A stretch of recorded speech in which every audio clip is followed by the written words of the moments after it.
नमस्ते। 19 अप्रैल को पूरी दुनिया में लिवर दिवस के रूप में मनाया जाता है। इसका मकसद है पूरी दुनिया में लीवर रोगों के बारे में जागृति पैदा करना। मैं डॉक्टर श्रवण बोहरा, लीवर रोग विशेषज्ञ, अपोलो हॉस्पिटल अहमदाबाद, आज आपको लीवर रोगों के बारे में कुछ बताना चाहूँगा। लीवर अपने शरीर का दूसरा सबसे बड़ा अंग है। यह पेट में दाईं तरफ पसलियों के नीचे पाया जाता है और यह पाचन तंत्र का सबसे प्रमुख केंद्र है। मैं आपको फैटी लीवर और non alcoholic fatty liver diseases के बारे में बताना चाहूँगा। फैटी लीवर वह स्थिति है जिसमें लीवर के अंदर चर्बी की कोशिकाओं की मात्रा बढ़ जाती है। ऐसा होने से लीवर का आकार बड़ा हो जाता है, लीवर फूल जाता है, उसका कलर पीला हो जाता है और उसकी कार्यप्रणाली शिथिल हो जाती है। इससे आगे की स्थिति है नॉन अल्कोहलिक स्टेटोहेपेटाइटिस।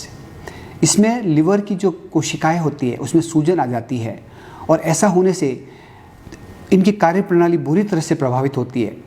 फिर धीरे धीरे लीवर के अंदर फाइब्रोसिस हो जाता है। फाइब्रोसिस का मतलब होता है लीवर की सेल्स सिकुड़ने लगती है और लीवर छोटा हो जाता है, जिसको हम फाइब्रोसिस बोलते हैं। और इससे आगे की परिस्थिति है लिवर सिरोसिस। लिवर सिरोसिस का मतलब ये होता है कि लीवर का आकार टेढ़ा मेढ़ा हो जाता है, लीवर हार्ड हो जाता है और उसकी कार्यप्रणाली बुरी तरह से प्रभावित होती है, जिसको हम लिवर सिरोसिस बोलते हैं। लिवर सिरोसिस एक लाइलाज सी बीमारी है।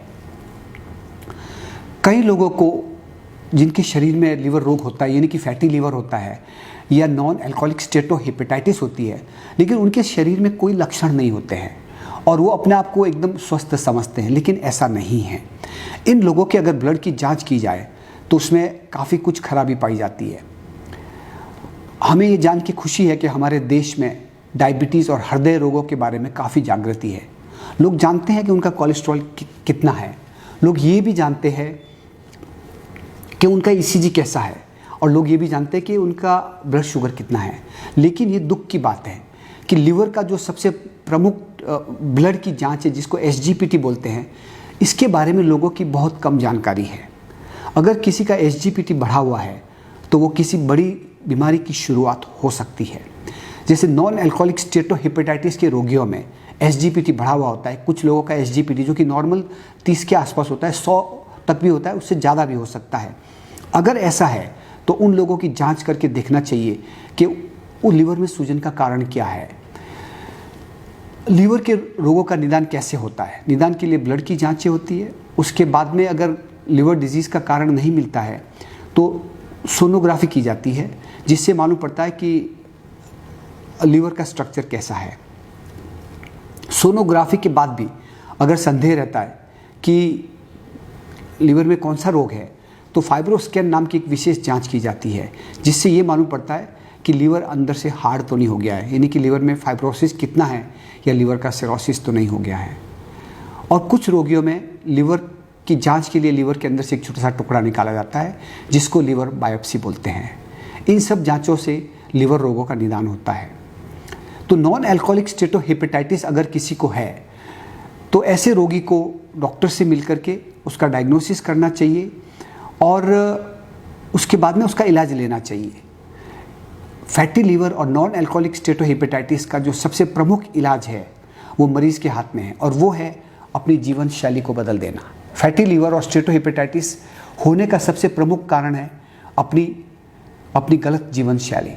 अगर आपकी लाइफस्टाइल एकदम शिथिल है, यानी कि आपकी लाइफस्टाइल सेडेंट्री है, अगर आपका वज़न ज़्यादा है, अगर आप अपनी खुराक के अंदर चर्बी और शक्कर की मात्रा ज़्यादा ले रहे हैं, तो ऐसे लोगों में आगे जा कर के नॉन अल्कोहलिक स्टेटोहेपेटाइटिस और फैटी लीवर रोग होने की संभावना ज़्यादा रहती है।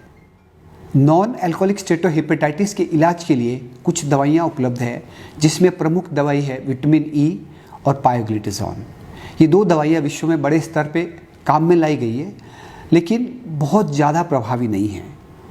नई दवाइयों का अगर नाम लिया जाए तो सारोग्लिटाज़ार और obeticholic acid, these are the 2 new medicine जो कि पिछले कुछ सालों से दुनिया के मार्केट में है और उनका इस्तेमाल किया गया है और वो इफ़ेक्टिव पाई गई है, लेकिन अभी कुछ और अनुसंधान की ज़रूरत है इसके पहले कि हम निश्चित रूप से कह सकें कि ये दवाइयाँ बहुत प्रभावी है। तो बेसिकली मुझे यही कहना है कि इस रोगों से बचने के लिए अपनी जीवन शैली को बदल दीजिए, अपनी जीवन शैली को थोड़ा एक्टिव बनाइए, आधा घंटा रोज़ शारीरिक एक्सरसाइज कीजिए, हल्का खाना खाइए, टाइम पे सोइए और अपने लीवर को बचाइए। यही मुझे आपको कहना है इस विश्व लिवर दिवस के ऊपर। धन्यवाद।